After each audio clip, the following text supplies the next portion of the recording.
Assalamualaikum warahmatullahi wabarakatuh. Innal hamdalillah nahmaduhu wa nasta'inuhu wa nastaghfiruh wa natubu ilaihi wa na'udzu billahi min sururi anfusina wa sayyiati a'malina. May yahdihillahu fala mudilla lahu wa may yudlil fala hadiyalah.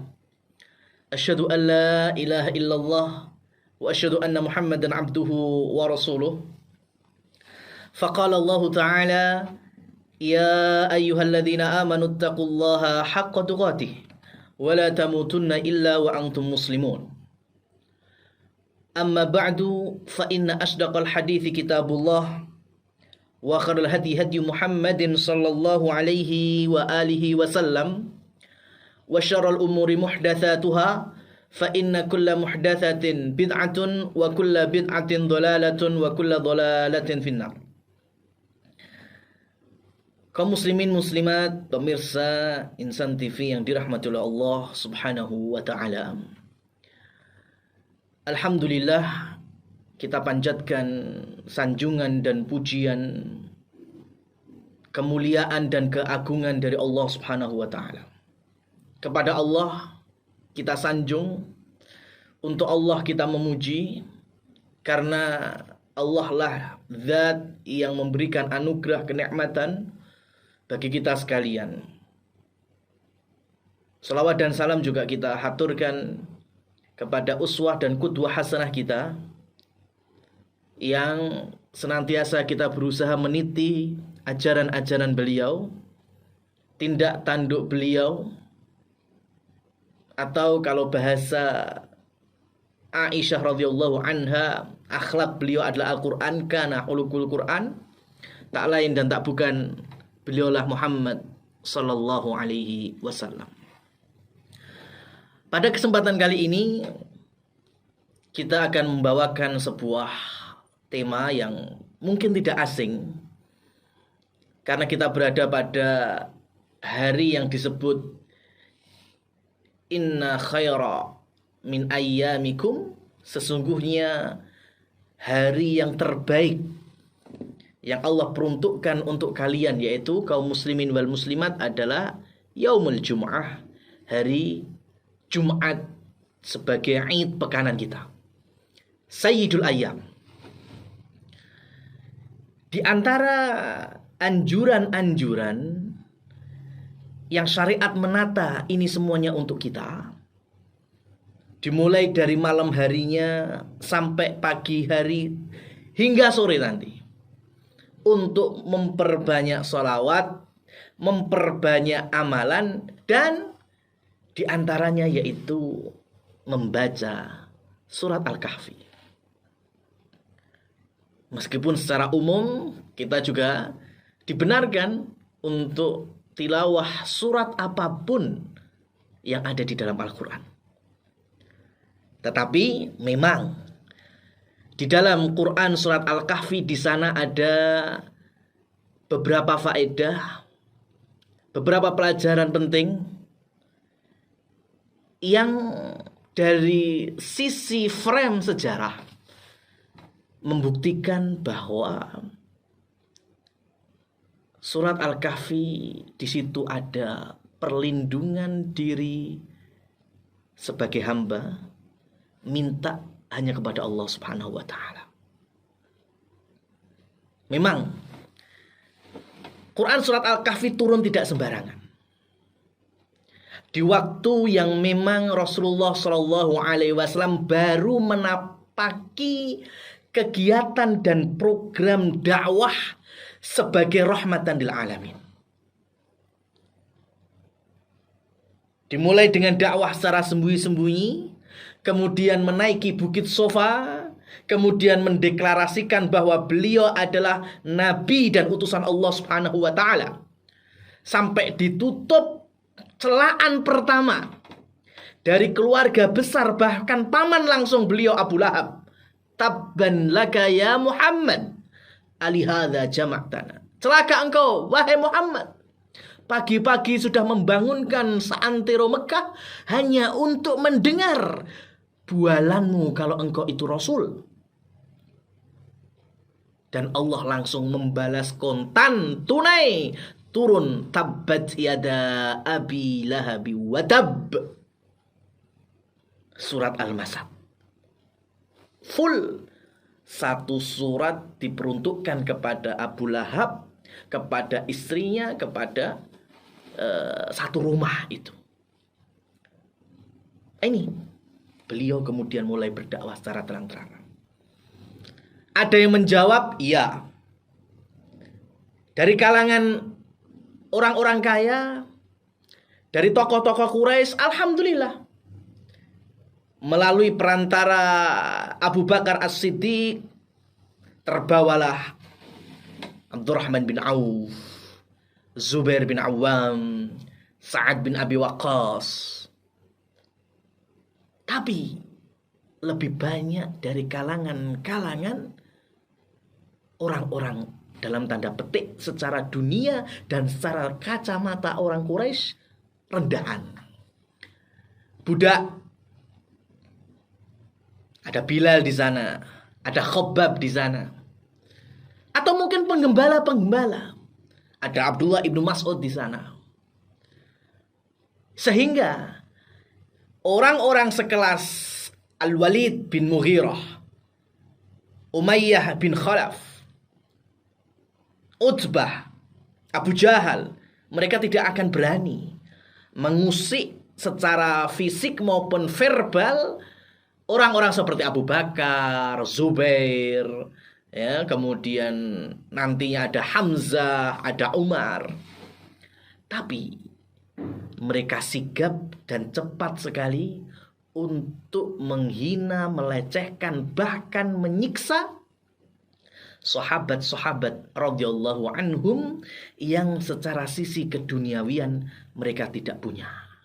Bilal ditimpa dengan batu, Khabbab disetrika. Bahkan nantinya sampai keluarga Yasir, ya, istrinya, dianya tidak selamat, bahkan tercatat oleh sejarah Islam menjadi syuhada pertama meninggal dunia mempertahankan iman. Ini otomatis ujian demi ujian ini dialami oleh Rasulullah Shallallahu Alaihi Wasallam. Maka beliau butuh sokongan, dukungan, butuh kekuatan secara spiritual, secara psikologis, dan diantaranya Allah Subhanahu Wa Taala turunkan surat Al-Kahfi. Kenapa? Pertama, dakwah Islam, tauhid, akidah mengesahkan Allah Subhanahu wa taala sudah ada semenjak Nabi Nuh. Terus di situ nanti ada zaman Nabi Musa. Terus nanti sampai di zaman Nabi Isa dan diakhiri dengan Islam Nabi Muhammad sallallahu alaihi wasallam. Sama-sama mentauhidkan, sama-sama berjuang, sama-sama mendapat pengikut, sama-sama mendapatkan musuh, musuh sama-sama melecehkan, bahkan sampai menghilangkan nyawa daripada orang-orang beriman. Maka Rasulullah Shallallahu Alaihi Wasallam butuh figur-figur dan sosok-sosok umat-umat terdahulu, para nabi dan rasul sebelum beliau. Bagaimana mereka dilecehkan, pengikutnya dibully, dihina, disiksa, bahkan sampai dibunuh. Maka pengarang kitab Ar-Rahiqum Mahtum, ya, Safiur Rahman Al-Mubarakfuri, itu beliau menukil dan menuliskan di dalam kitab yang fenomenal untuk abad ini Sirah Nabi, ya, adalah bahwa Quran surat Al-Kahfi diturunkan di saat Rasulullah SAW memang sangat butuh motivasi dan dukungan. Maka Rasul sampaikan bagaimana umat-umat terdahulu kisahnya.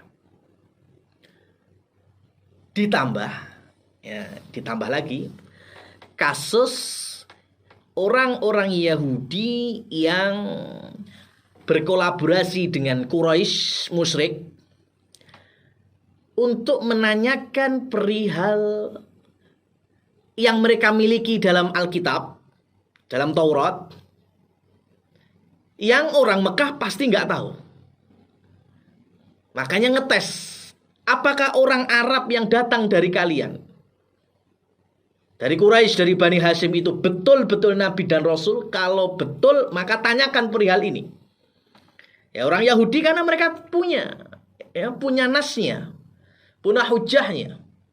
Dan berkali-kali, nggak cukup sekali, mereka kadang tanya tentang wa yas'alunaka 'anir ruh. Orang-orang bertanya tentang roh, orang-orang bertanya tentang perkara ini, perkara itu. Lah, dalam kasus ini orang Yahudi berkolaborasi dengan orang musyrikin supaya bertanya terkait pemuda-pemuda penunggu goa dan raja yang kekuasaannya dari timur sampai barat, keliling dunia. Masya Allah. Ini orang Arab nggak tahu. Orang Arab itu nggak turun Taurat, tidak pula tahu Injil. Sehingga umat-umat terkait dengan Ad, Thamud, ya, Ashabul Kahfi, Dzulqarnain, kisah Nabi Yusuf, Nabi Musa, mereka sama sekali blank. Maka datangnya Rasulullah SAW menceritakan kisah umat-umat masa lalu, baik yang beriman ataupun yang ingkar. Ya, maka nanti salah satu celaan yang disematkan kepada Rasul kita Shallallahu Alaihi Wasallam ialah bahwa Muhammad itu tukang dongeng, karena orang Mekah nggak tahu cerita umat yang lalu. Nah, ini dari sini memang musuh bebuyutan dari dulu dan sampai sekarang, yaitu orang-orang Yahudi, ahlul kitab, ya. Dan di masa Rasulullah ada tambahan orang-orang musyrik Quraisy. Mereka ada kesamaannya sebetulnya. Ya, contoh yang terdekat dari keluarga besar Arab, yaitu orang-orang Mekah. Orang Mekah itu setuju atau mereka tidak ada masalah terkait menobatkan diri menjadi nabi atau utusan Allah sosok Muhammad bin Abdillah.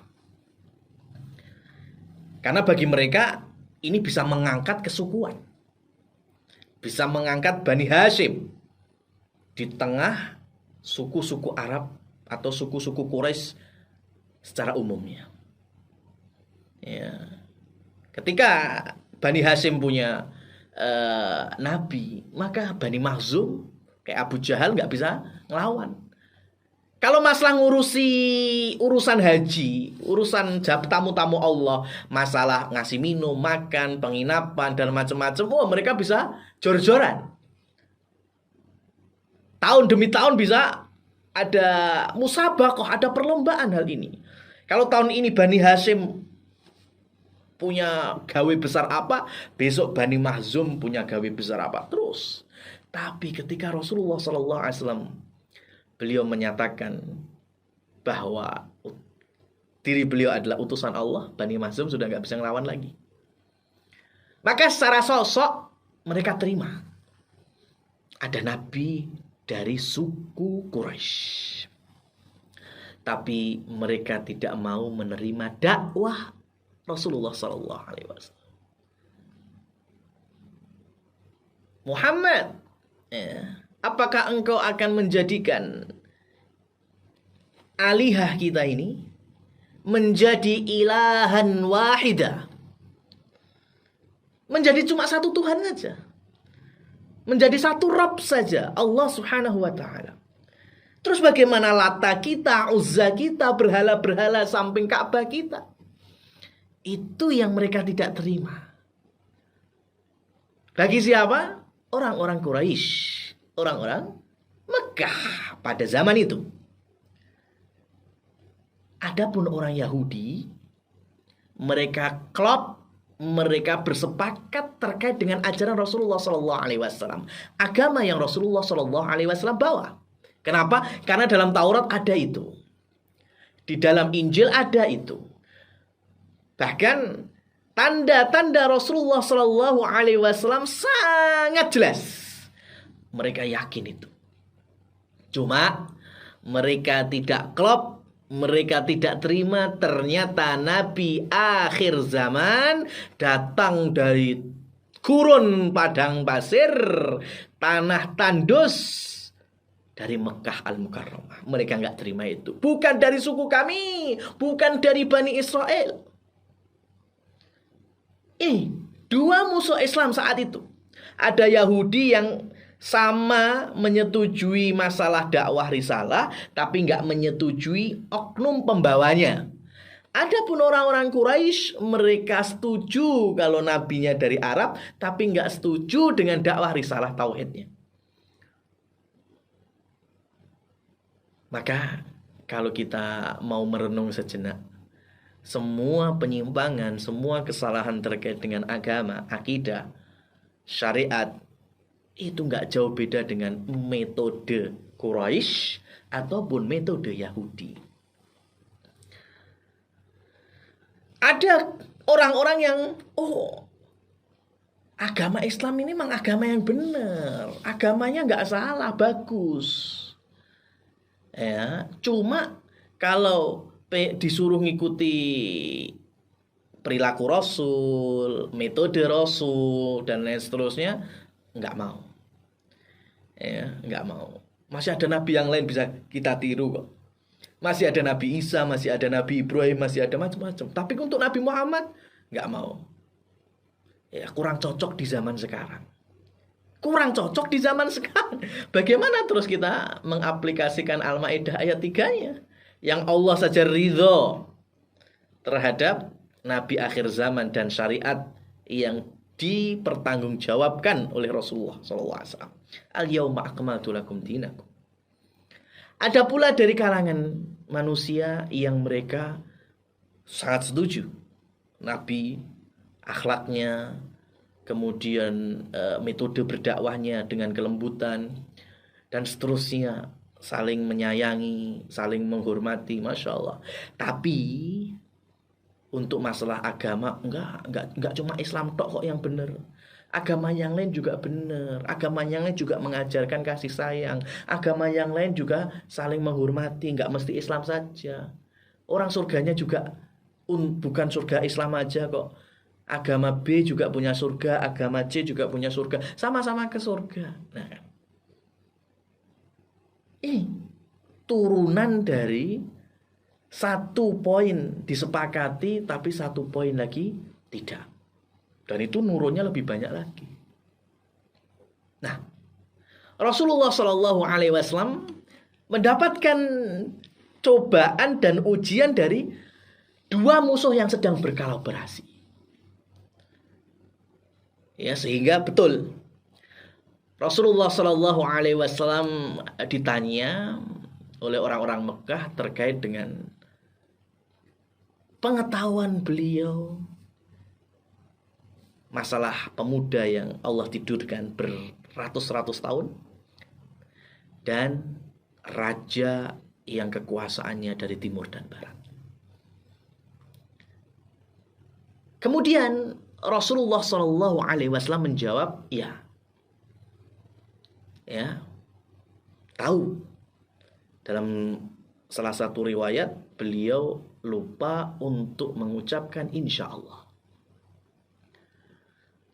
Sehingga Allah memberikan pelajaran juga, Jibril tidak turun dengan wahyu-wahyu berhari-hari.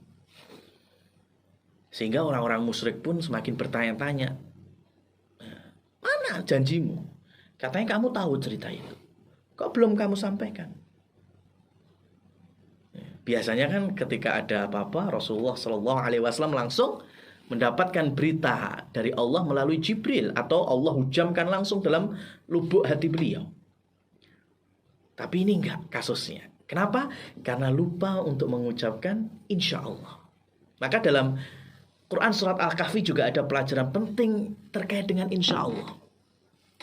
Ya. Imam Al-Bukhari dalam kitab Sahihnya pernah menceritakan Nabi Sulaiman. Ya.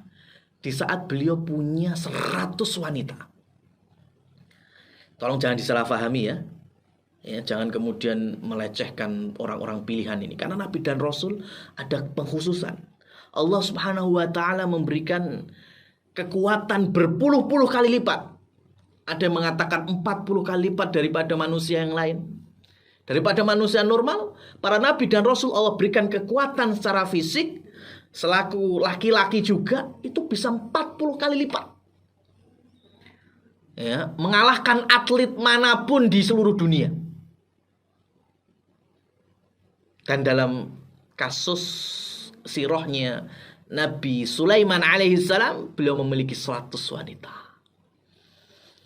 Dan 100 itu beliau gauli dalam waktu semalam.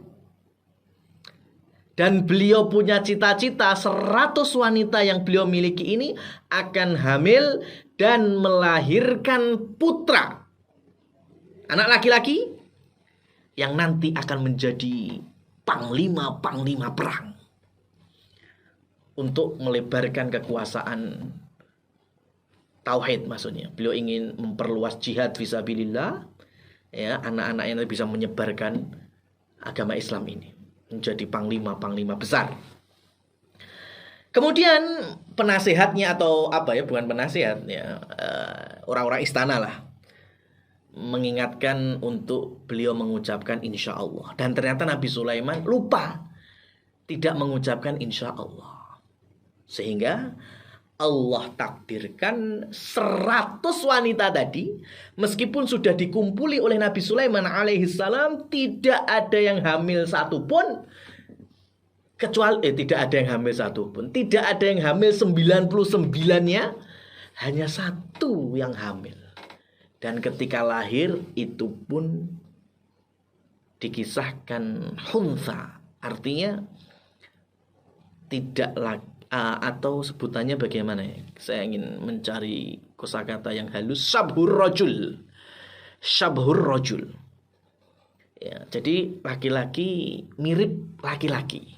Artinya ya dibilang laki-laki 100% enggak, wanita 100% juga enggak. Ya, kalau bahasa fikihnya mungkin huntha. Itu. Kenapa? Karena beliau lupa untuk mengucapkan insya Allah atas izin dan kehendak Allah Subhanahu wa taala. Maka kalau di situ Imam Bukhari menyebutkan, kalaulah Nabi Sulaiman mengucapkan insya Allah, maka Allah akan mentakdirkan 100 wanitanya hamil semua dan lahir semuanya adalah laki-laki. Ini pelajaran berharga sebenarnya. Jangan terfitnah dengan kekuatan kita. Jangan terfitnah dengan kecerdasan kita. Karena pada hakikatnya semuanya itu tidak ada apa-apanya kecuali atas kehendak Allah Subhanahu wa taala. Jangan sombong, jangan takabur. Minimal jangan sum'ah. Kalau itu datang semuanya dari kita. Maka kalau seandainya kekayaan melumpuhkan kita dalam beribadah, mending gak usah minta kaya. Kalau seandainya kepandaian itu juga mengkerdilkan kita dari memuji Allah, mending gak usah pandai. Yang kita butuhkan adalah kesolehan, ketaatan, Islam, tunduk patuh dari ketentuan Allah Subhanahu wa taala. Pandai datang dari Allah itu bonus. Kalau masalah pandai, Namrud juga pandai, Fir'aun juga pandai, Abu Lahab pandai, Abu Jahal pandai. Kalau masalah kaya, Qarun juga kaya, Walid bin Mughirah juga kaya. Tapi yang lebih penting daripada itu, semua kekayaan bisa membawa kedekatan kepada Allah. Semua kecerdasan, kemuliaan sosial membawa kita mulia juga di sisi Allah Subhanahu wa taala. Nah ini Rasulullah Shallallahu alaihi wasallam ditanyakan perihal apa tadi, pemuda yang Allah tidurkan dan raja yang kekuasaannya timur dan barat. Tapi beliau lupa tidak mengucapkan insya Allah, akhirnya telat datangnya sampai berhari-hari.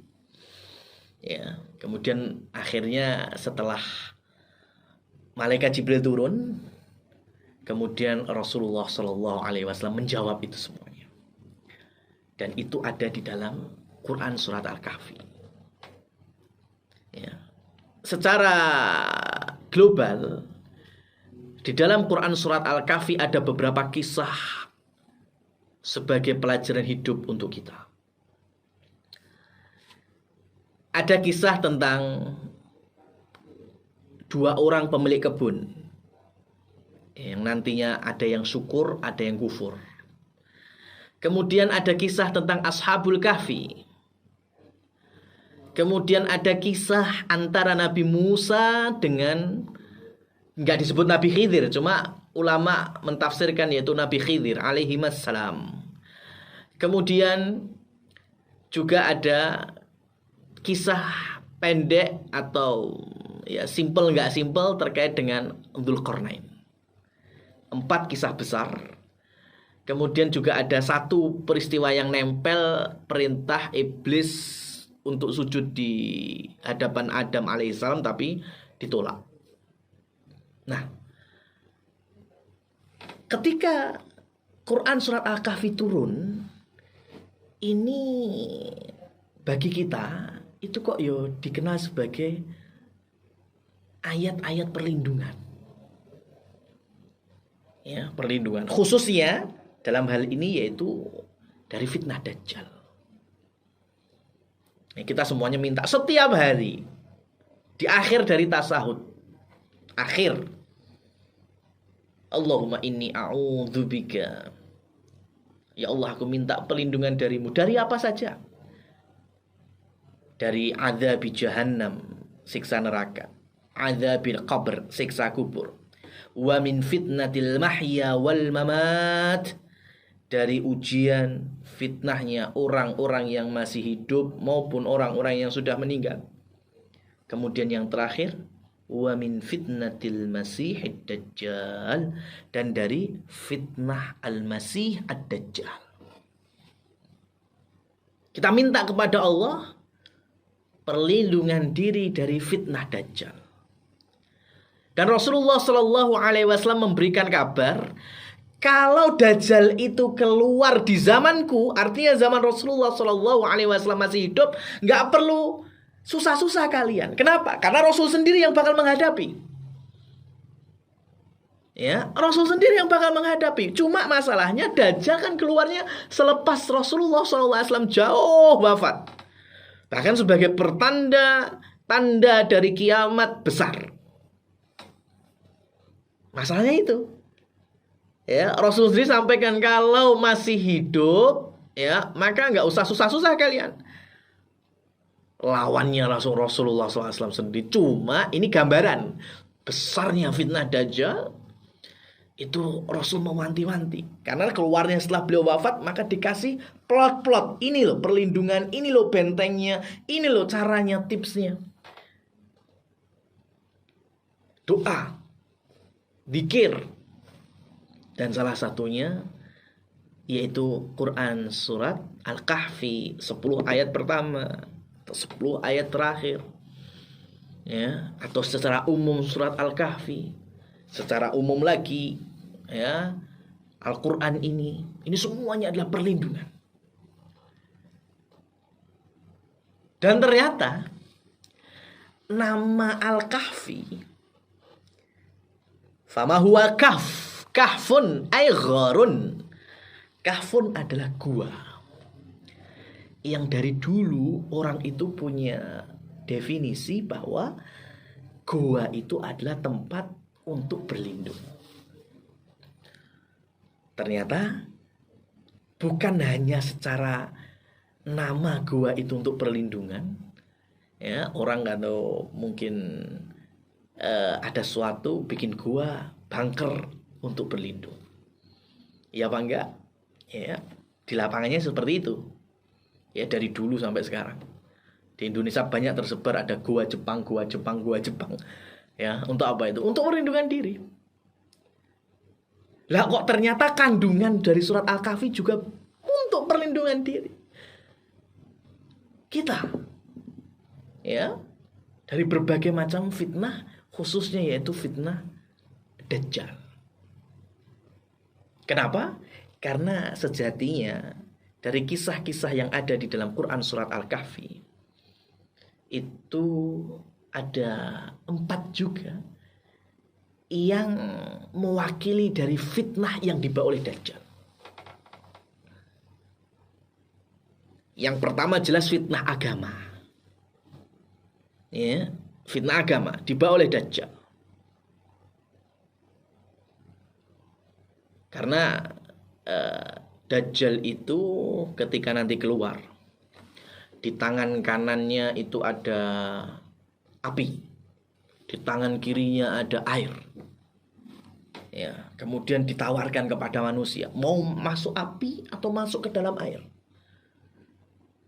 Kalau manusia yakin airnya Dajjal itu membawa seger, ternyata mereka masuk, pada hakikatnya itu adalah api dari Allah. Tapi kalau berani melawan Dajjal dengan masuk ke kobaran api dari tangannya, maka sejatinya itu adalah air yang membawa kehidupan dan kesegaran dari Allah Subhanahu wa taala. Ini salah satu fitnah agama. Sampai di ujungnya dengan izin Allah, perlu digarisbawahi dan dicatat. Dengan izin Allah, Allah memberikan kehendak dan memberikan ketetapan Dajjal bisa menghidupkan orang yang sudah mati. Apa enggak ngeri ini? Fitnah agama. Makanya besok itu ketika Dajjal keluar, ya, sambil mengelilingi dunia ini, ketemu orang mau pengikut, mau jadi pengikutnya, mau enggak followernya, itu ada orang enggak mau.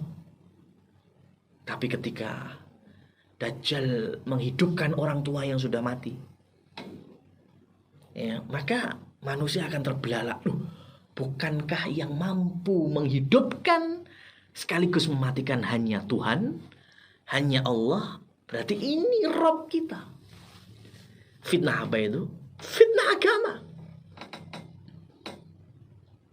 Dan di dalam Quran surat Al-Kahfi diwakili dengan pemuda yang sengaja Allah Subhanahu wa taala, dan di dalam Taurat dan Injil juga tidak disebutkan kepastian jumlahnya. Maka Rasulullah Shallallahu Alaihi Wasallam pun memberikan berita yang secara istilah kepastian tidak ada validitas kepastian. Allah Subhanahu wa taala memberikan wahyunya, sayaquluna thalathatur rabi'uhum kalbuhum wa yaquluna khamsatun sadisuhum kalbuhum rajman bil ghaib wa yaquluna sab'atu wa thaminuhum kalbuhum qur rabbi a'lamu bi'iddatihim ma ya'lamuhum illa qalil. Orang-orang bercerita, mulut ke mulut gedok tular. Ada yang menyatakan 3 orang, 3 pemuda plus 1 anjingnya, jadi 4.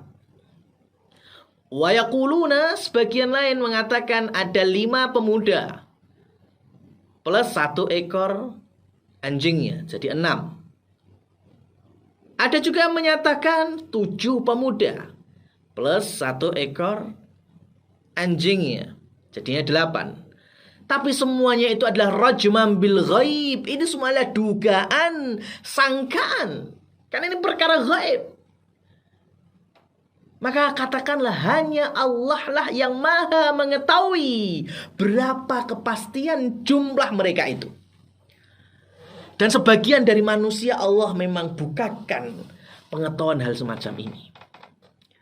Maka kalau Abdullah ibnu Abbas radhiyallahu anhuma, beliau dengan ilmu dan ahli tafsir Quran, beliau juga menyatakan bahwa aku tahu jumlah Ashabul Kahfi totalnya berapa.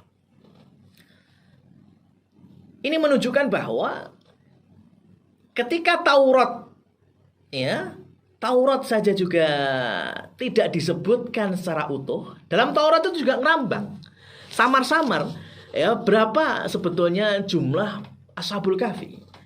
Dalam Injil juga demikian. Ya, maka karena ketidakpastian itu menandakan bahwa Muhammad memang betul-betul Rasulullah SAW, betul-betul utusan Allah. Kalau sampai Nabi menjelaskan dengan baik, dengan sangat kronologis, yang orang Yahudi dalam Tauratnya aja nggak ada, maka mereka bisa mendustakan apa yang datang dari Nabi Muhammad SAW. Wah, ini karangannya Muhammad sendiri ini. Dalam Taurat kami nggak kayak gitu kok. Dalam Alkitab kami nggak kayak gitu kok. Maka Allah sengaja memang menceritakan sebagian, sebagaimana dalam Taurat sebagian. Karena pada hakikatnya apa yang dibawa oleh Rasulullah, bahkan sosok Rasulullah sendiri itu gamblang sekali dalam Taurat. Sampai sahabat. Ini yang unik, Masya Allah.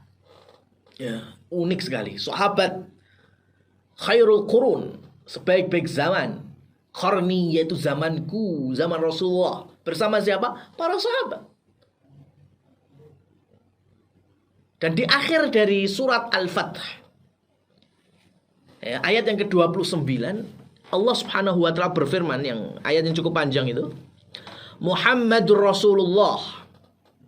Muhammad adalah utusan Allah. Ya, ditekankan oleh Allah bahwa Muhammad itu betul utusan Allah. Ya, kenapa? Karena orang-orang Mekah saat perjanjian Hudaybiyah tidak mau menyebut Muhammad sebagai Rasulullah. Mereka pengen tercatat dalam perjanjian Hudaybiyah Muhammad bin Abdullah. Muhammad anaknya Abdullah. Walladzina ma'ahu, dan orang-orang yang menyertai Rasulullah, menemani Rasulullah. Siapa itu? Para sahabat. Asyidda'u 'alal kuffar, ruhama'u bainahum. Punya karakter sama orang kafir harbi, keras, tegas. Tapi antar saudara dibina ukhuwah Islamiyah, mereka sangat rahmah. Mereka sangat saling menyayangi. Tarahum ruk'an sujada, yabtaghuna fadlan minallahi wa ridwana. Engkau akan melihat para sahabatnya Muhammad sallallahu alaihi wasallam setiap kali memandang mereka itu sering sekali dalam kondisi ruku, sujud, mencari keridhaan Allah Subhanahu wa taala. Salatnya begitu khusyuk, panjang dan banyak. Simahum fi wujuhihim min atharis sujud. Jadi wajah-wajah mereka terlihat betul kalau mereka itu mengahli sujud. Pancaran indah wajahnya.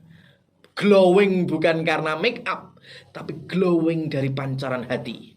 Bahasa kerennya itu inner beauty. Dzalika mathaluhum fit Taurah. Itulah permisalan mereka yang Allah sebutkan di dalam Taurat. Masya Allah. Coba, Taurat ini di masa siapa? Nabi Musa alaihi salam. Zaman Nabi Musa alaihi salam, pengikutnya yang Masya Allah susah sekali diatur. Kadang nyebut Nabi Musa yang gak pakai Nabi, langsung Musa, ya Musa, ya Musa. Orang-orang kaum-kaum yang paling dablek, sehingga nantinya mendapatkan murka dari Allah Subhanahu wa taala.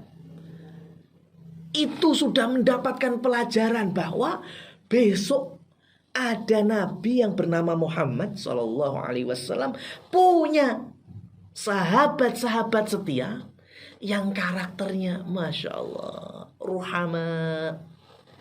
Karena orang Bani Israel, waduh, rahimnya sedikit, egoisnya yang banyak, pengen menang sendiri banyak. Tapi kalau sahabatnya Nabi Muhammad, Masya Allah, ithar, mengutamakan orang yang lain, mengutamakan yang lebih membutuhkan. Itu karakter sahabat. Sekarang ini, Nabi Musa kapan? Nabi Muhammad kapan? Tapi generasi yang belum lahir, kuntum khaira ummatin itu belum keluar, belum Allah keluarkan. Tapi sudah Allah sebutkan dalam Taurat. Wa mathaluhum fil Injil, di Injil pun juga ada Allah sebutkan. Dengan permisalan-permisalannya sebagai pelajaran untuk siapa? Hawariyun. Orang-orang yang menemani Nabi Isa. Ini loh contohnya, ada sahabat yang demikian ibarat tunas, ibarat pohon, ibarat, Masya Allah. Kalau kita gali, begitu besar kandungannya. Generasinya belum lahir, Abu Bakar belum lahir, Umar belum lahir, Utsman belum lahir, Ali belum lahir, sahabat-sahabat belum lahir, ahli Badr belum, ahli Uhud juga belum, ahli Fathu Mekah juga belum lahir. Tapi Allah sudah sebutkan karakteristiknya. Masya Allah, indahnya, nikmatnya jadi sahabat Nabi kayak gitu. Belum lahir sudah ada dalam Taurat. Ya, belum napak bumi sudah ada dalam Injil. Itulah kenapa ketika nanti Rasulullah hijrah, ya, ketika nanti di Khandaq, ketika Hudzaifah ibn Yaman benar-benar bisa lihat Abu Sufyan tinggal manah mesti mati, tapi Rasulullah tetap tidak mengizinkan untuk dibunuh. Kenapa? Karena memang Allah sudah menyeting ini nanti akan masuk Islam. Ya, ini nanti akan menjadi tokoh juga, melahirkan tokoh-tokoh muslimin. Masya Allah, akhirnya lahirlah Muawiyah. Ya, siapa sangka anak-anak pentolan seperti Ikrimah bin Abi Jahal, Abu Jahalnya sudahlah kelar di Badar, tapi Ikrimah nantinya masuk Islam. Al-Walid ibn Mughirah, orang terkaya di zamannya. Siapa sangka kalau anaknya Khalid bin Walid menjadi tokoh dan panglima besar kaum muslimin. Ini masuk dalam rangkaian sahabat yang menemani Rasulullah Sallallahu Alaihi Wasallam. Ada di dalam Al-Quran. Sebelum itu disebutkan dalam Taurat dan Injil. Ini yang pertama adalah fitnah agama yang diwakili dalam surat Al-Kahfi beberapa pemuda yang sengaja melarikan diri dari penguasa yang mengingkari tauhid, dan Allah Subhanahu wa taala takdirkan dengan tidur selama 300 tahun ditambah 9 tahun. Ma'asyiral muslimin wal muslimat rahimani wa rahimakumullah tabaraka wa taala. Fitnah yang kedua ialah fitnah ilmu. Fitnah ilmu. Dan Dajjal nantinya membawa juga semua yang ditanyakan, semua yang menjadi penasaran manusia itu bisa terjawab oleh Dajjal. Catatannya apa tadi? Dengan izin Allah. Ya, apa saja bisa dijawab. Maka ini hati-hati kita. Ilmu itu kita minta memang dua. Doa ilmu itu dua. Yang pertama, Allahumma inni as'aluka ilman nafi'an. Ya Allah, aku minta kepadamu ilmu yang bermanfaat. Ilmu terus bermanfaat. Ilmu terus berfaedah. Ilmu terus yang mengantarkan kita lebih taat. Ilmu terus yang mengantarkan kita lebih takut. Itu permohonan kita kepada Allah Subhanahu wa taala. Karena ada dua doa yang berikutnya, ya. Satu tadi sudah kita memohon kepada Allah ilmu yang bermanfaat. Yang berikutnya adalah Allahumma inni a'udzubika min ilmin la yanfa'. Kebalikannya, ya Allah, aku berlindung darimu, ya, minta perlindungan dari Allah Subhanahu wa taala dari ilmu yang tidak berfaedah. Ilmu yang ngeminterin manusia, ilmu yang malah menjatuhkan martabat, ilmu yang menjadikan kita kiber, takabur, ilmu yang merusak bumi Allah, ilmu yang merusak Islam. Kita berlindung dari itu semua. Kenapa? Karena pada hakikatnya kepintaran dan kecerdasan itu juga menjadi fitnah. Sebagaimana Dajjal pinter, tapi pinternya Dajjal itu fitnah bagi manusia.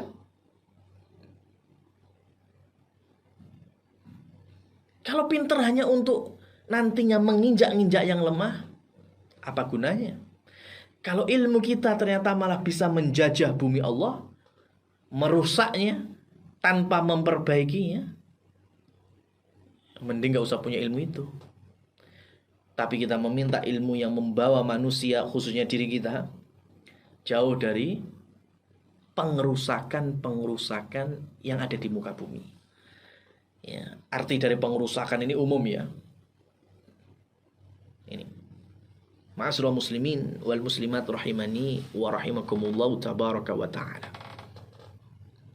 Fitnah ilmu. Dan setidaknya sebelum kita menjadi kiber, itu biasanya sudah ada sum'ah. Sum'ah itu bangga diri. Ya, bangga diri, belum sampai sombong ini, baru bangga. Oh, saya ini pinter, saya ini cerdas, saya keturunan pinter, saya keturunan cerdas. Ini kenapa dilarang? Orang sum'ah itu belum meremehkan orang loh ya. Terkadang tidak pula menolak kebaikan, masih diterima. Cuma dia merasa aku ini yang ya, dalam tanda petik yang bangga untuk dirinya. Kenapa? Karena kalau ini dilestarikan, dipupuk, tidak diobati, baru nanti ketemu kiber. Dan Rasulullah SAW telah menyebutkan al-kibru batarul haq wa ghamtun nas. Yang disebut dengan sombong itu menolak kebenaran. Ya, seperti hanya tokoh-tokoh Quraisy, musyrikin ya, menolak kebenaran wa ghamtun nas, dan meremehkan orang lain, meremehkan sahabat-sahabat yang dari mantan-mantan budak, meremehkan kayak orang Yahudi, meremehkan Rasulullah, orang Arab. Ini baru namanya sombong. Ya, sebelum itu kalau hanya bangga diri namanya sum'ah. Maka kenapa sum'ah dilarang? Karena nanti bisa menumbuhkan yang namanya al-kiber.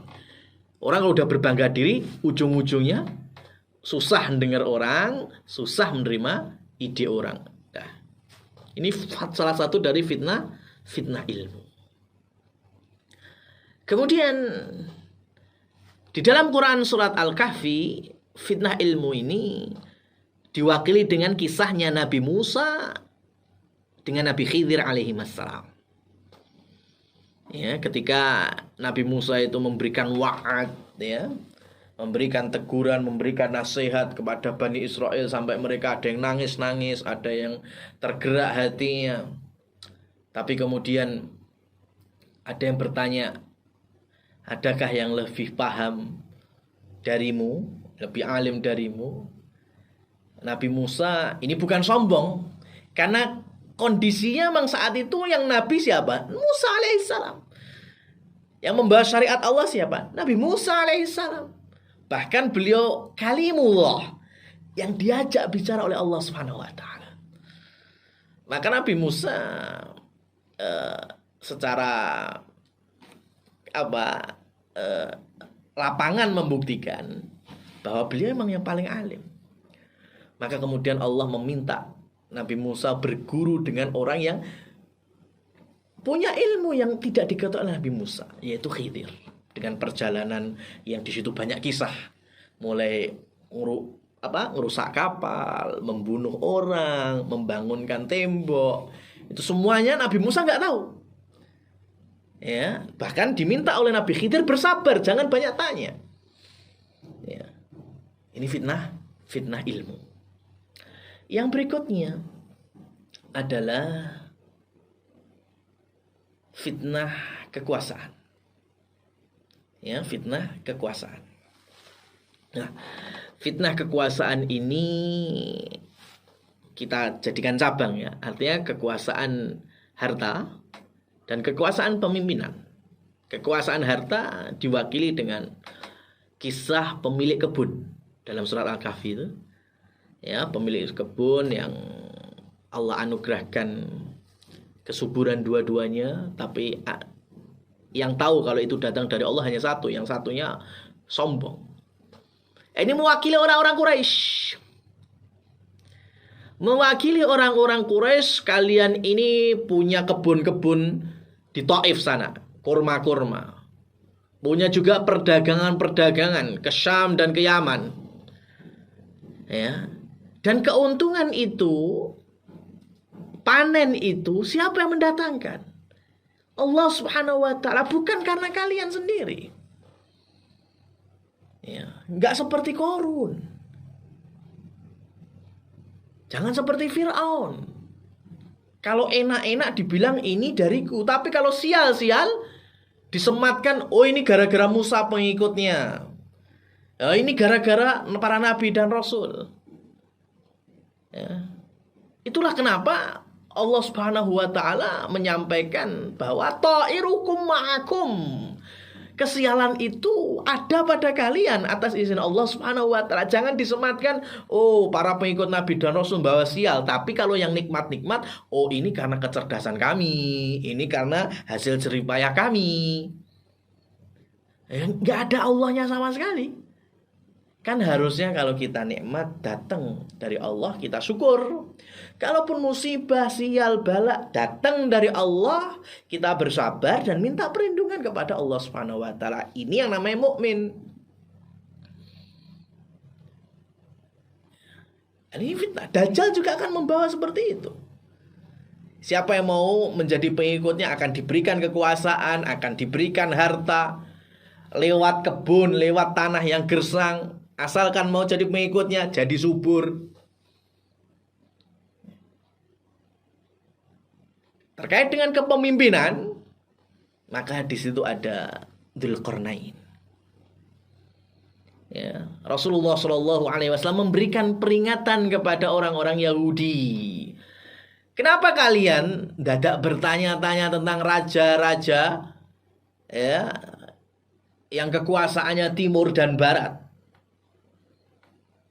Ya, Rasulullah SAW pun dalam salah satu riwayat, Allah melipatkan zawalil ard. Allah gulung itu, Allah lipatkan dunia dari timur dan barat. Jadi Rasulullah SAW mungkin belum pernah ke Solo. Memang gak pernah ke Sukoharjo. Gak sampai Rasulullah menginjakkan kaki yang mulia itu ke Indonesia, belum. Tapi Rasulullah sudah tahu bahwa ada belahan bumi Indonesia. Di situ ada Sumatera, ada Kalimantan, ada. Cuma Rasulullah nggak tahu nama-nama itu. Tapi Rasulullah tahu ada belahan bumi yang kita injak sekarang. Kenapa? Karena Rasulullah pernah diperlihatkan oleh Allah Subhanahu wa ta'ala bumi dari timur sampai barat. Ini Masya Allah, ya. Rasulullah SAW membuktikan kemukjizatannya datang dari Allah. Ditanyakan hanya terkait dengan Ashabul Kahfi, terkait dengan Dzulqarnain, maka Allah malah berikan 4 jawaban sekaligus. Kisahnya ada, diceritakan, ya, sesuai kapasitas yang ada di dalam Taurat juga, sehingga harusnya orang-orang Yahudi yang tadi berkolaborasi mikir, oh ternyata emang bener ya, ini emang betul Nabi. Cuma mereka tetap bangkang, tetap gak mau beriman. Malah ditambah lagi, khusus untuk Quraisy diberikan percontohan pemilik 2 kebun itu. Ya, kalian nih orang-orang saudagar, orang-orang petani kurma, ya, jangan sombong karena umat terdahulu sudah ada yang seperti ini. Akhirnya ludes juga salah satu kebun yang miliknya orang ingkar. Sudahlah, gak usah sombong-sombong di dunia ini. Ya, kita ini datang dari bapak kita mintin dari tanah, itu Nabi Adam. Kemudian kita hidup juga di tanah, di atas tanah. Meninggal juga nanti dikebumikan di dalam tanah. Maka gak usah sombong, ya, di hadapan manusia yang sama-sama seperti ini semuanya. Yang ada mari kita pertebal keimanan, pertebal ketakwaan, sehingga disitulah perbedaan kita di hadapan Allah Subhanahu wa taala dibandingkan manusia yang lain. Inna akramakum indallahi atqakum. Demikianlah ma'asyiral muslimin wal muslimat rahimani wa rahimakumullahu tabaraka wa taala. Allah turunkan Al-Kahfi dengan kisah-kisah umat terdahulu, memberikan pengetahuan kepada orang-orang musyrik Quraisy yang sebelumnya nggak tahu sama sekali apa itu Ashabul Kahfi, siapa itu Dzulqarnain, siapa itu pemilik dua kebun, kisah bergurunya Nabi Musa dengan Nabi Khidir, dengan cerita-cerita yang mengitari perjalanan beliau. Bahkan kalau Dzulqarnain mengelilingi bumi dengan kekuasaannya, ya, dan menyebarkan tauhidnya itu, adapun Nabi Musa mengelilingi bumi juga melalui lautan untuk ilmu. Maka tentunya kita juga disemangati untuk tidak melepas semangat di dalam menuntut ilmu. Dengan turunnya surat Al-Kahfi juga lebih mengokohkan bahwa dakwah Rasulullah SAW adalah dakwah yang hak, yang bukan keluar hanya ada di zaman beliau, bahkan jauh sebelum itu dalam Taurat pun sudah digariskan dan juga sudah diberitakan akan datang Nabi akhir zaman demikian sampai karakter para sahabatnya. Kemudian semuanya itu menjadi jawaban tanpa kata, ya, tanpa balasan kata dari dua sisi. Orang Quraisy tidak mampu menjawab balik, begitu juga orang Yahudi. Harusnya mereka tambah yakin, tetapi yang terjadi malah mereka tambah gengsi. Sampai nanti beliau pun hijrah ke Madinah. Alhamdulillah dengan izin Allah masuk Islamlah salah satu hibr Yahud, yaitu Abdullah bin Salam radhiyallahu anhu. Demikian, semoga menambah keimanan kita terkait dengan dakwah Rasul, lebih khususnya firman Allah Subhanahu wa taala. Shadaqallahul adzim, fa subhanakallahumma wa bihamdika asyhadu an la ilaha illa anta astaghfiruka wa atubu ilaik. Wa akhiru da'wana anil hamdulillahi rabbil alamin. Wassalamualaikum warahmatullahi wabarakatuh.